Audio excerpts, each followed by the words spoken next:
Hello, are you preparing for AWS certifications and wish someone shared tips so you can pass them with flying colors?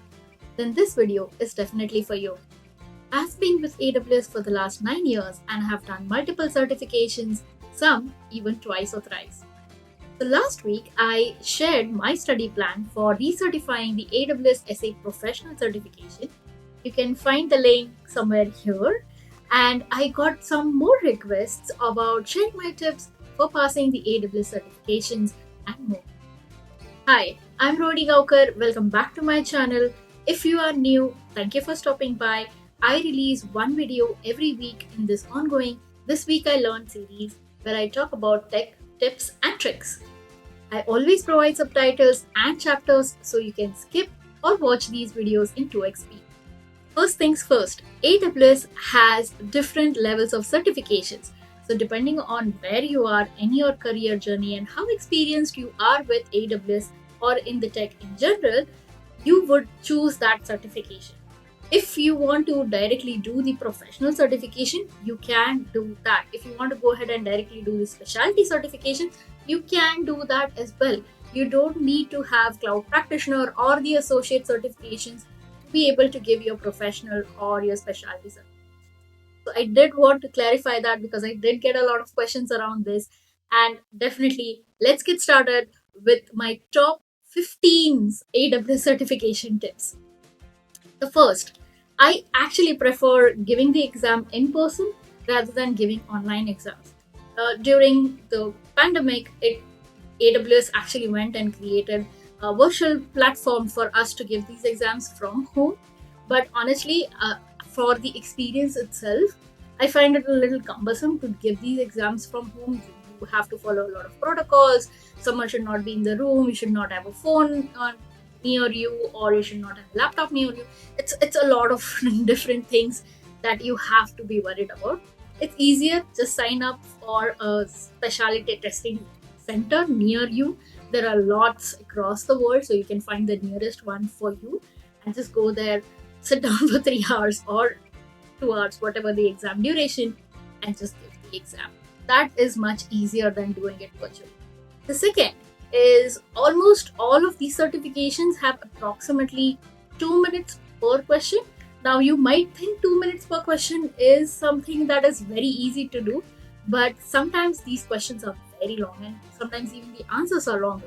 So you have to actually spend time reading through these long questions, understanding the context, understanding what they are saying, and then you will have 4 or 5 options and you have to select maybe one option or you have to select multiple options from there. So it does take a while to actually do all of that. So that 2 minutes per question is actually not that enough.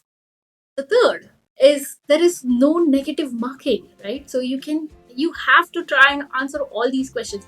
It's okay if you're in a hurry and you don't know the answer, you can mark it negative, but don't leave out any question. There is no negative marking. So go ahead and answer all the questions in that examination. Fourth, and the very, very, very important point is have a sense of urgency. Your practice exams are going to help you prepare for that sense of emergency. Your practice exams are going to make these questions and these answers and how to think on the spot as something like your muscle memory. So once you go and give the actual exam, you'll be much more prepared on how fast you have to be, how quick you have to be, what do you have to focus on, how do you pick out your answers. Your practice exams are going to help you with it. I have used WizLabs before, and definitely this video is not sponsored by them and they have not sponsored me. I have personally used WizLabs before for their practice tests. You can just go and buy the practice test instead of buying the whole thing. So definitely something you can check out. Fifth point is get to the end of the questions as quickly as possible. They might have these long questions and towards the end they might have a line or two that would say, hey, find a most cost-effective solution here or find the most highly available solution here. That is where actually they're going to tell you what they are expecting you to answer. So for example, on the sixth tip now, that if you find two answers that are very similar, you think that, hey, these two answers are actually correct, like they're technically correct, but then what am I supposed to select from?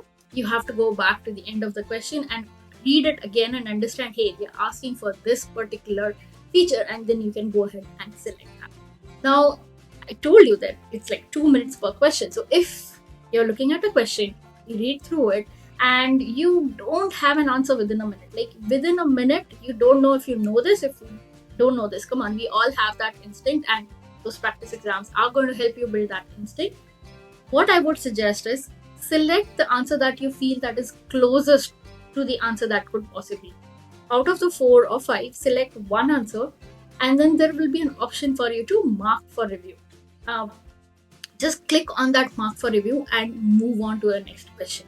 What this will actually do is whatever answers you have marked for review, by the end of answering all the questions, trust me, if you spend maybe just a minute on all these questions, so let's say it's 70 questions, you've spent a minute on each question, you would have 70 minutes that you actually spend in the exam, and the rest of the time that you have, that could be around 60 or 50 minutes that you have, those you can now spend on questions where you have a little bit of doubt, where you have marked them for review.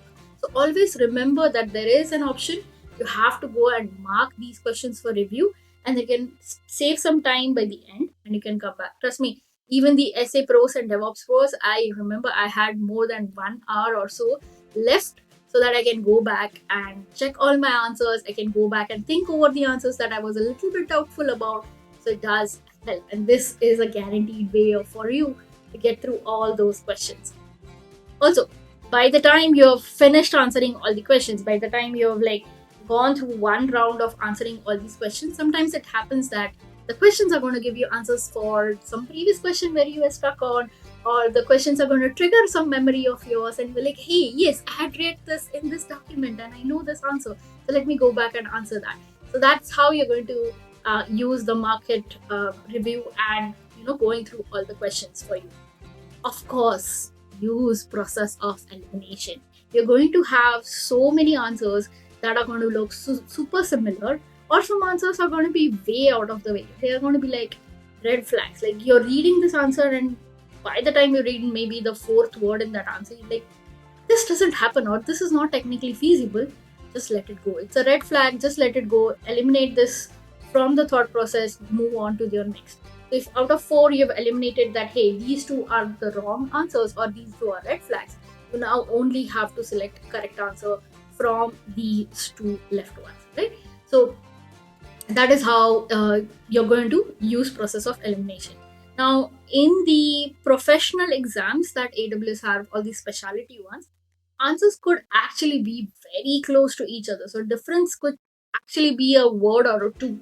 So you have to be a little bit more, focused when you're actually doing your professional and your specialty exams. For associates and practitioners, some of the exams questions are really surface level, so you can actually skim through a lot of these quickly and save more time for the difficult ones. Always pay attention if they're asking you to pick 2 or they're asking you to pick 3. Always pay attention to how many they are asking. I've done this mistake before. I've not read, like they've asked me to pick 2 and I've gone ahead and selected maybe one answer, or they've asked me to pick 3 and I've just picked 2 and I have moved on. So that is something you should keep an eye on. For all the exams, now there are certain best practices, right, with AWS. For example, wherever possible, use AWS IAM roles and not use access key security for the user. Or wherever possible, multi-AZ is your friend. So pick multi-AZ wherever possible.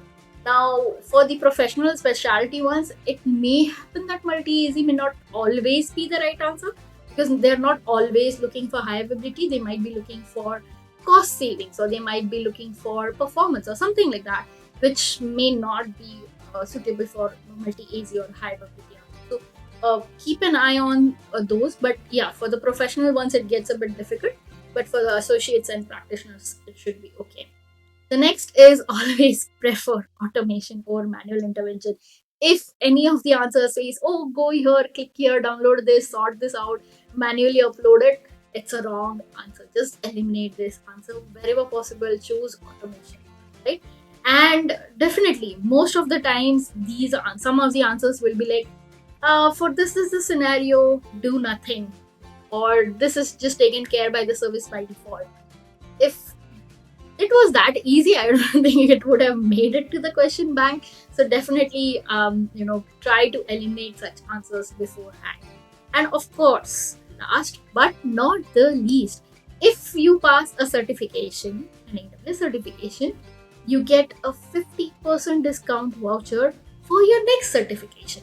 So anytime, let's say it doesn't matter which certification it is. So for example, some people sign up for the cloud practitioner and they pass the cloud practitioner and they work very hard, and then they don't want to do the associate. Now they want to just go ahead and do an SA Pro, or they are into machine learning and they want to go ahead and do machine learning specialty. So they can use that 50% discount voucher on those $300 certifications as well. So those are my top 15 certification tips. I do have more certification related content that I will be sharing over the next few weeks.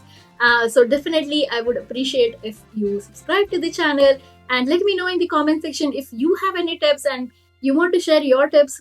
People are watching these videos, definitely share those in the comment sections as well. Thank you so much for watching this video, and I'll see you next week.